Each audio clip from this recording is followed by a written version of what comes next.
Hey guys, welcome to episode 25 of the Fire Fun Friday series. This series was one of the first videos we ever created for this channel, so it's very fitting that we get to end our first year on YouTube with it as well. I also wanted to let you guys know that going forward, we will be removing the options trading updates from these videos. The Fire Fun series was meant to update you guys on the progress of our dividend income portfolio, and that's what I'm going to do. I will always be transparent with you. All my stock purchases and sales will be shared with you right here so we can look back and see every single step of this journey. So let's go ahead and jump right in. On this channel, I talk about all things finance, wealth building, and how you can achieve the life of your dreams through financial independence. If you want to join me on this journey to financial independence, go ahead and hit that subscribe button. The markets traded pretty sideways this week, and I did not make any stock sales, so we're going straight into the purchases for the week. You guys may notice something different with my purchases this week. We started off the week with 2 shares of SPYG instead of the usual 4. I feel that the market has been tough on growth stocks the last few weeks, and with rising interest rates on the horizon, I do think growth will be less bullish over the next few months. So I am rolling back my purchases of this ETF to only 2 shares per week unless we see a pullback to the $69 range. This allows me to continue adding to my growth index while redirecting more funds into my covered call ETF positions. The 2 shares I purchased this week brings the total shares in the portfolio up to 85 and increases our annual dividend income by $1.01. Next, we have Chimera Investment Corporation.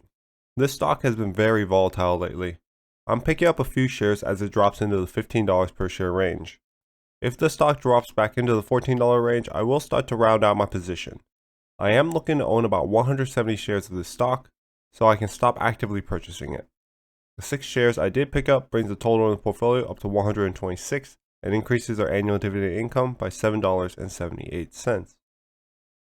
As for my covered call ETFs, I've pretty much stopped actively purchasing NUSI altogether. This stock is a difficult one for me to buy the dip on since it will never really dip that much, because the fund utilizes a collared strategy with protective put options. This means if the market takes a terrible hit and drops hard, like March of 2020, this stock will actually not drop much at all. This week, NUSI actually did pay me $20 in dividends, so it purchased just under 1 share for itself. I really want to finish up the position so it can purchase 1 share on its own every month, but it has not fallen below my cost basis enough for me to justify the purchase. So I'll just sit back and wait for the opportunity. Below that, we have RYLD and QYLD. These 2 stocks provided a unique opportunity this week. They announced massive dividends for next month through something called a short-term capital gain distribution. That means the funds did some rebalancing, and us, the shareholders, are receiving a portion of the proceeds from the fund's sales of assets from within its portfolio. This caused the stock price to drop a significant amount below my cost basis, especially QYLD. For RYLD, I purchased 10 shares, bringing the total in the portfolio up to 226 and increasing our annual dividend income by $28.60. Then for QYLD, I was very happy for the buying opportunity. So I picked up 19 shares of this stock, bringing the total in the portfolio up to 203 shares and increasing our annual dividend income by $50.12. Lastly, we have Horizon Technologies. I am actually not sure why I bought 6 more shares.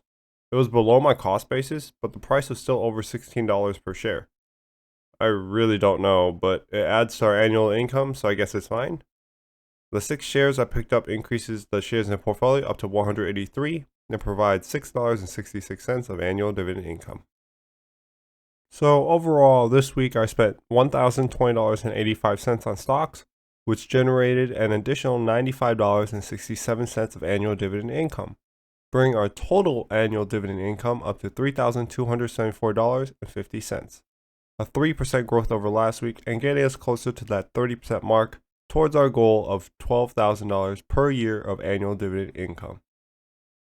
I do want to start accelerating this process a bit more, so starting next week I will be investing $1,200 per week. I have been investing more than that every week for the last few weeks, while the market was dipping, but anything more than that is just not very sustainable at the moment. I will burn through my cash reserves faster than I can replenish it. Although I am generating a little bit more cash every week through my options trading to invest into these income positions, it's still not consistent enough. I am still building my cash position as well to increase my weekly income generation through options premium. Overall, my goal is to eventually invest $1,500 a week into my income stocks. We are trying to become a millionaire by 30, but with a few $100,000 in this income portfolio, I can become financially independent much sooner. That's it for another Fire Fund Friday. I hope you guys enjoyed this video. All of our Fire Fund videos going forward will be quick updates like this one, so make sure you're subscribed to get notified every time a new episode drops. Let me know if you have any questions or just want to say hi in the comments below. I hope you guys have a happy new year, and I'll see you on the next one.